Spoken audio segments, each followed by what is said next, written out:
이번 주 뉴욕 일원은 아침 최저기온이 영하권으로 내려가는 추운 날씨가 이어지겠습니다. 뉴욕주 북부 지역은 10인치 내외의 눈이 내릴 것으로 예보됐습니다. 오미크론의 새로운 하위 변이 BQ.1과 BQ.1.1.1이 조만간 우세종이 될 것으로 보입니다. 이 두 하위 변이는 예방용 항체 치료제에도 저항력을 가진 것으로 추정되고 있습니다. 바이든 대통령의 임기 반환점에서 치러진 중간선거에서 민주당이 상원 다수당의 지위를 지켰습니다. 한국과 미국, 일본 3국 정상이 어제 정상회담을 열고 포괄적인 성격의 공동성명을 채택했습니다. 달러 대비 원화 가치가 이달 들어 8% 넘게 오르면서 주요국 통화 가운데 가장 많이 상승했습니다. 이상은 이 시각 주요 뉴스입니다. 시청자 여러분 안녕하십니까? KBN 뉴스입니다. 어젯밤부터 기온이 빠르게 내려가면서 본격적인 추위가 시작됐습니다. 기상청은 이번 주 뉴욕 일원에서 아침 최저기온이 영하권으로 내려가는 추운 날씨가 이어질 것으로 예보했습니다. 뉴욕주 북부 지역은 10인치 내외의 눈이 내릴 것으로 예상됩니다. 이한마음 기자가 보도합니다. 뉴욕 일원의 본격적인 추위가 시작됐습니다. 오늘 아침 최저기온이 영하권에 근접하면서 한겨울 날씨를 보였습니다. 국립기상청은 이번 주 내내 뉴욕과 뉴저지 지역에 추운 날씨가 이어질 것으로 예보했습니다. 내일 아침 최저기온도 화씨 34도까지 내려갑니다. 낮 최고기온도 46도에 그칠 것으로 보입니다. 내일 밤부터 수요일 오전에는 비 예보도 있습니다. 추운 날씨로 도로 결빙이 예상돼 출근길 안전도 우려됩니다. 뉴욕주 북부 지역은 눈 소식도 있습니다. 업스테이트 대부분의 지역에 1에서 3인치의 눈이 내릴 것으로 보이며 지역에 따라서는 최고 12인치의 많은 눈이 내리는 지역도 있겠습니다. 주말에는 더 추워져 최저기온이 영하권으로 내려가게 됩니다. 강한 바람도 예상돼 체감온도는 더 내려가게 될 것으로 보입니다. 기상청은 실외 수도관이 얼거나 파열될 가능성을 미연에 방지할 수 있도록 덮개 등을 활용하고 야외에서 키우는 식물과 작물이 얼지 않도록 유의해야 할 것이라고 전했습니다. 뉴욕주 보건국은 추운 날씨가 코로나19와 호흡기 세포 융합 바이러스, 독감 등 3가지 호흡기 바이러스가 확산되는 트리플데믹을 유발할 수 있다며 주민들에게 주의를 당부했습니다. KBN 뉴스 이한마음입니다. 올겨울 난방비는 10년 이래 가장 높은 수준으로 인상될 전망입니다. 최대 28% 가까이 급등할 것으로 예상되고 있는데요. 난방비 보조가 실행될 예정이지만 실질적인 지원책이 될 수 없다는 지적도 나옵니다. 연방에너지부는 올해 난방비가 지난해와 비교해 국민 절반이 사용하는 천연가스 난방비의 경우 28%, 난방용 기름은 27%, 전기는 10%가 더 상승할 것으로 예상했습니다. 난방용으로 천연가스 LNG를 사용하면 지난해보다 $931, 기름이라면 $2,354, 전기의 경우엔 $1,359를 더 내야 한다는 의미입니다. 이런 상승률은 지난달 소비자 물가 상승률 8.2%를 훨씬 뛰어넘는 것으로 40년 이래 최고 수준입니다. 세계은행 역시 올 세계 에너지 평균 가격이 지난해에 비해서 60% 상승할 것으로 전망했습니다. 이렇게 올 연말 에너지 비용이 급등할 것으로 전망되면서 연방의회는 저소득 가정 에너지 지원 프로그램에 $10억 추가 예산을 투입하고 총 $48억 예산을 편성했습니다. 하지만 팬데믹 기간에 배정됐던 $80억 비하면 절반을 조금 넘는 수준에 불과한 만큼 실질적인 지원책이 될 수 없다는 지적도 나옵니다. 이런 가운데 연방에너지부는 겨울철 난방비를 절약하기 위해 온도 조절기를 효율적으로 세팅하는 것이 중요하다며 가족들이 집에 있을 경우 화씨 68도를 유지하고 외출이나 취침 시에는 10도 정도 내려야 한다고 당부했습니다. 이외에도 따뜻한 옷을 입고 실내화와 모자 착용하기, 차와 커피 같은 따뜻한 음료 마시기, 전기 담요 사용하기, 이동용 히터로 개별 난방하기를 실천하면 비용 절감에 큰 도움이 된다고 조언했습니다. 오미크론의 새로운 하위 변이 BQ.1과 BQ.1.1.1이 조만간 우세종이 될 것으로 보입니다. 이미 신규 감염의 44%를 차지하고 있는데 이 두 하위 변이는 예방용 항체 치료제에도 저항력을 가진 것으로 추정되고 있습니다. 면역 저하자들에게는 위험할 수 있다는 의미입니다. 질병통제예방센터 자료에 따르면 현재 BQ.1과 BQ.1.1은 미 전역 신규 코로나19 감염자의 44%를 차지하고 있습니다. 지난주 32%에서 10%포인트 이상 급증한 겁니다. 한때 우세종이었던 오미크론 BA.5 변이는 신규 감염자의 29%로 줄어들었습니다. CNBC 방송은 BQ.1과 BQ.1.1 변이가 장기이식 환자나 화학요법 암 치료를 받는 환자 등 면역 체계가 심각하게 저하된 사람들에게는 특별히 위험하다고 지적했습니다. 면역 저하자들은 코로나19 백신으로 충분한 면역 반응을 도출하지 못하기 때문에 예방용 항체 주사제 이부실드와 같은 일명 항체 칵테일을 6개월마다 2차례씩 주사해야 합니다. 하지만 국립보건원은 BQ.1과 BQ.1.1 변이가 이런 이부실드에 대해 저항력을 가진 것으로 보인다고 밝혔습니다. 또 면역 저하자들에게 예방용으로 투여하는 단일 클론 항체인 뎁텔로비맙에 대해서도 저항력을 가진 것으로 추정된다고 전했습니다. 화이자의 먹는 코로나19 치료제 팍스로비드는 BQ.1과 BQ.1.1에 대해서도 효력을 유지하지만 장기이식 환자들에게 필요한 다른 약과 충돌할 수 있기 때문에 이들 환자들은 팍스로비드를 함부로 복용할 수도 없는 것으로 전해졌습니다. 때문에 보건 전문가들은 새 하위 변이가 우세종이 될 경우 면역 저하자들이 더욱 취약해질 수 있다고 경고했습니다.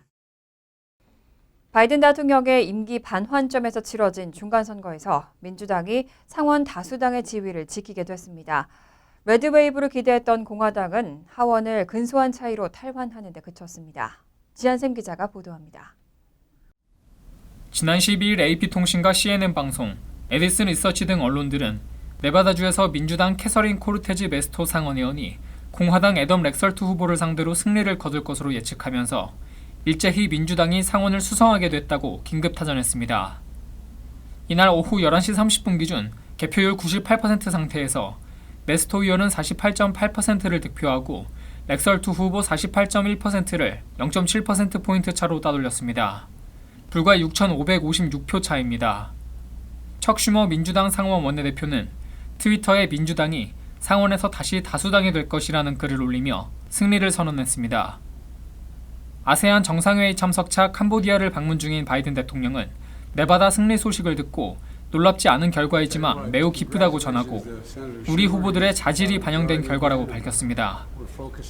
또 이제는 조지아에 집중할 것이라며 자신을 비현실적인 낙관주의자라고 할 수도 있지만 현재 상황에 대한 느낌이 좋다고 자신감을 보였습니다.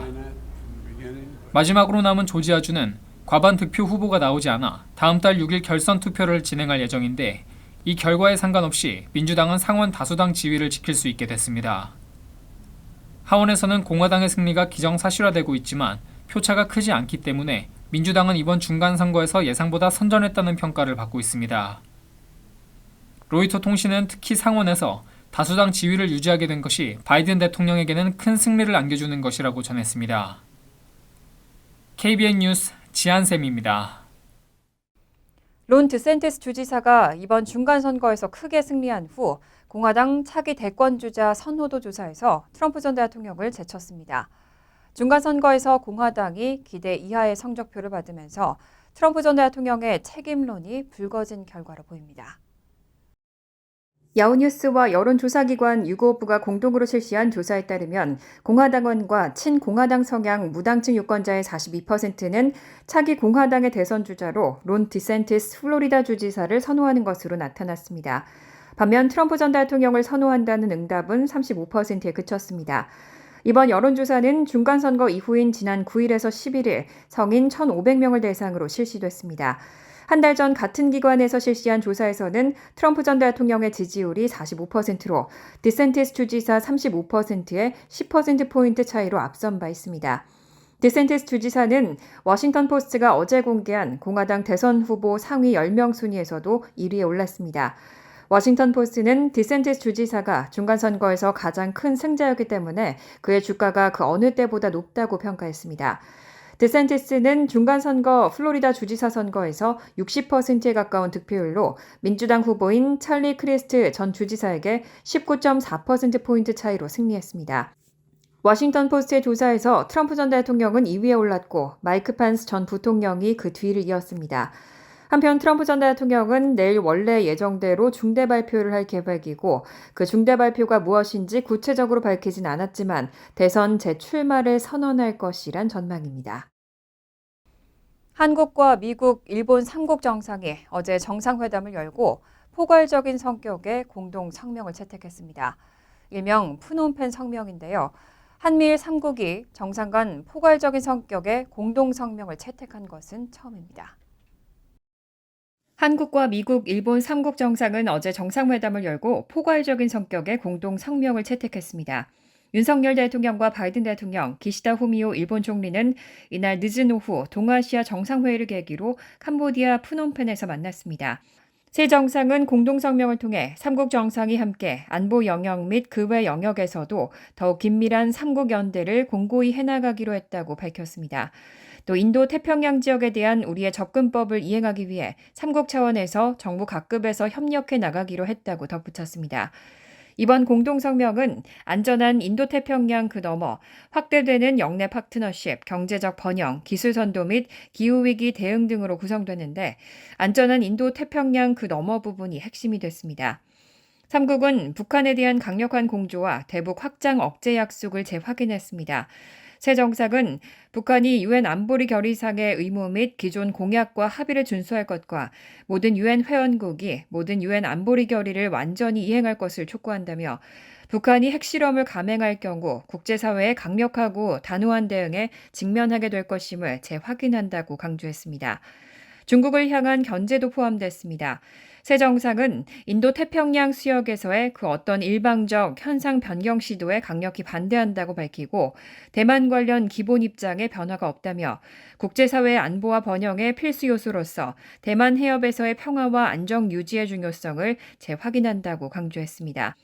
이 밖에 한미일 경제 안보 대화를 신설한 데 대해 기쁘게 생각한다며 영내와 전 세계의 이익을 위해 우리의 기술 리더십을 증진하고 보호하기 위해서 연대할 것이라고 밝혔습니다. 바이든 대통령과 시진핑 중국 국가주석이 어제 첫 대면 정상회담을 가졌습니다. 바이든 대통령은 2021년 1월 취임 이후 5번에 걸쳐 시 주석과 화상이나 전화 회담을 했지만 얼굴을 마주한 건 이번이 처음입니다. 바이든 대통령은 동부 시간으로 지난 13일 오전 4시 30분 시진핑 중국 국가주석과 인도네시아 발리 남쪽 해변의 한 호텔에서 만나 3시간이 넘는 마라톤 회담을 가졌습니다. 양 정상은 이번 회담에서 미중 간 관계 개선과 협력의 필요성에 공감하면서도 대만 문제 등 쟁점 현안에 있어선 한치도 물러서지 않는 날선 신경전을 벌였습니다. 백악관과 중국 외교부가 발표한 성명 등에 따르면 두 정상은 이번 회담에서 양국 관계 개선과 협력의 필요성에 대해 공감했습니다.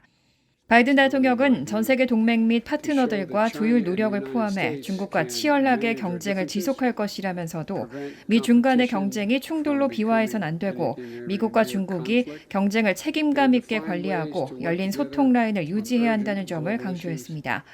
시 주석도 중미 관계를 대립과 제로섬 경쟁이 아니라 대화와 윈윈 협력으로 정의해야 한다며 중국은 현존 국제 질서의 변화를 추구하지 않고 미국의 내정에 간섭하지 않으며 미국에 도전하거나 미국을 대체할 의도가 없다고 말했습니다. 또 중국과 미국의 성공은 서로에게 도전이 아닌 기회라며 세계는 두 나라가 스스로 발전시키고 함께 번영할 수 있을 만큼 충분히 크다고 덧붙였습니다. 이번 회담에선 북한 문제에 대해서도 논의됐습니다. 바이든 대통령은 특히 회담에서 북한의 도발과 관련해 우려를 표하면서 중국의 적극적인 역할을 촉구했지만 중국이 북한을 통제할 수 있다고 확신한다고 말하긴 어렵다고 언급하기도 했습니다. 하지만 중국은 회담 후 발표한 성명에서 북한 문제에 대해선 언급하지 않았습니다. 연준의 공격적 기준금리 인상에 따른 킹달러 현상이 최근 주춤하고 있습니다. 이 가운데 달러 대비 원화 가치는 이달 들어 주요국 통화 가운데 가장 많이 상승했습니다. 이달 들어 열흘 동안 8% 넘게 올랐습니다. 블룸버그 통신에 따르면 어제 달러화 대비 원화 가치는 이달 1일부터 11일까지 8.03% 상승하면서 블룸버그가 집계하는 달러 외 31개 주요 통화 가운데 가장 많이 올랐습니다. 이 기간 8% 이상 상승률을 기록한 통화는 원화뿐이었고 2위는 일본 엔화로 7.07% 상승했습니다. 지난달까지만 해도 한미 간 기준금리 격차의 영향이 부각되면서 원달러 환율은 1,500원에 이를 가능성까지 나왔습니다.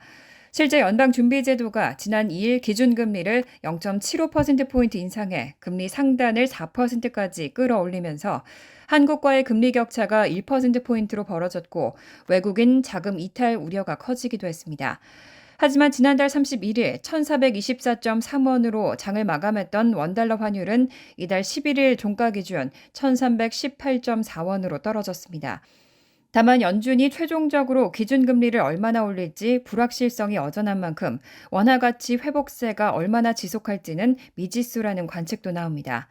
이창용 한국은행 총재는 지난 11일 원달러 환율 하락 흐름이 이어질지에 대해 그렇게 바라지만 여전히 변동성은 어느 정도 계속될 것이라며 지난달에 비해서는 많이 안정됐고 좋은 사인으로 예상했던 쪽으로 가고 있다고 말했습니다.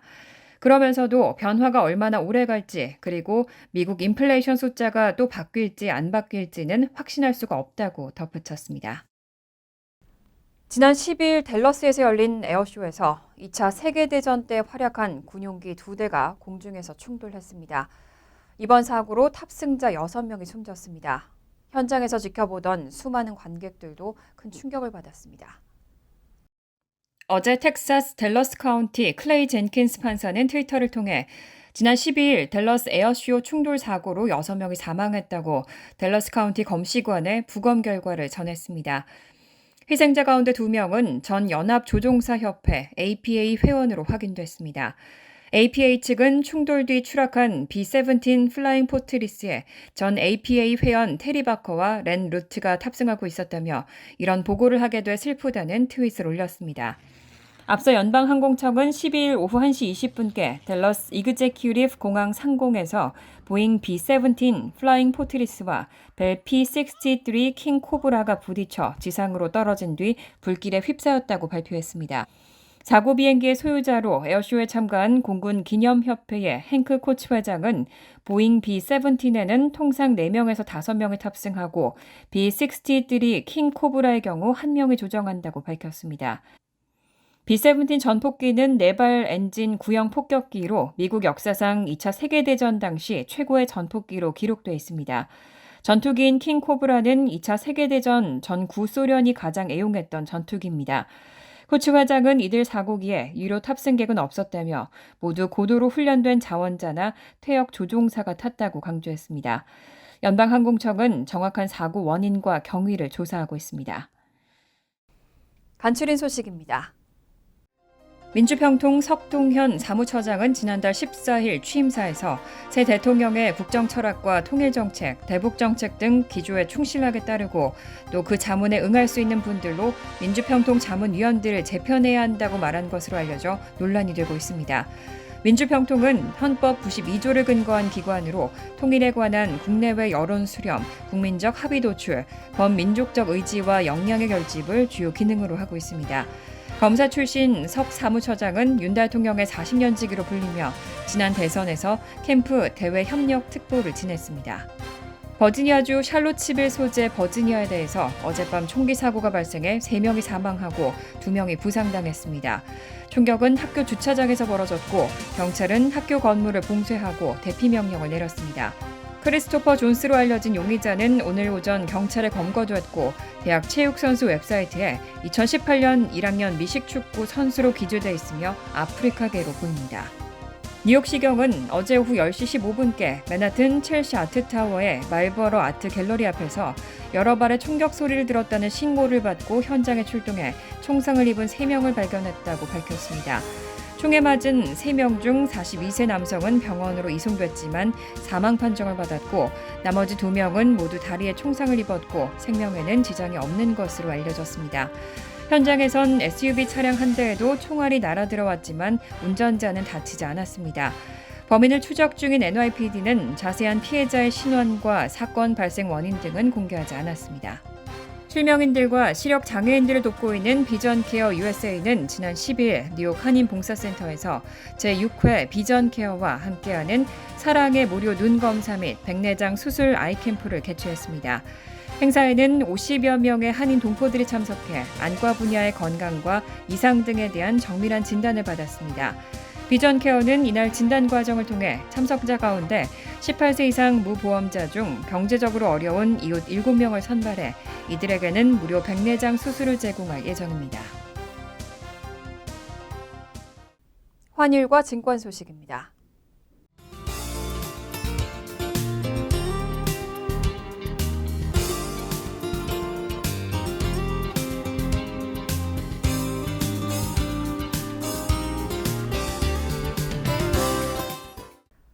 이어서 날씨입니다. 화요일은 대체로 화창하지만 오후에는 약하게 비 내릴 가능성이 있고 밤에는 비가 내리겠습니다. 낮 최고 기온은 46도, 섭씨 8도, 밤 최저 기온은 43도, 섭씨 6도로 예상됩니다. 수요일은 오전 중에는 비 내릴 가능성이 있겠고 오후에는 개겠습니다. 목요일은 대체로 화창하겠습니다. 이상으로 KBN 뉴스를 마칩니다. KBN과 함께 즐거운 저녁 되시기 바랍니다.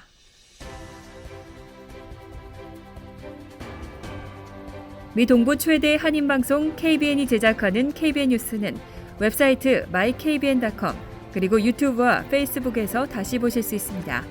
좋아요, 구독, 알림 설정은 뉴스 제작에 큰 도움이 됩니다.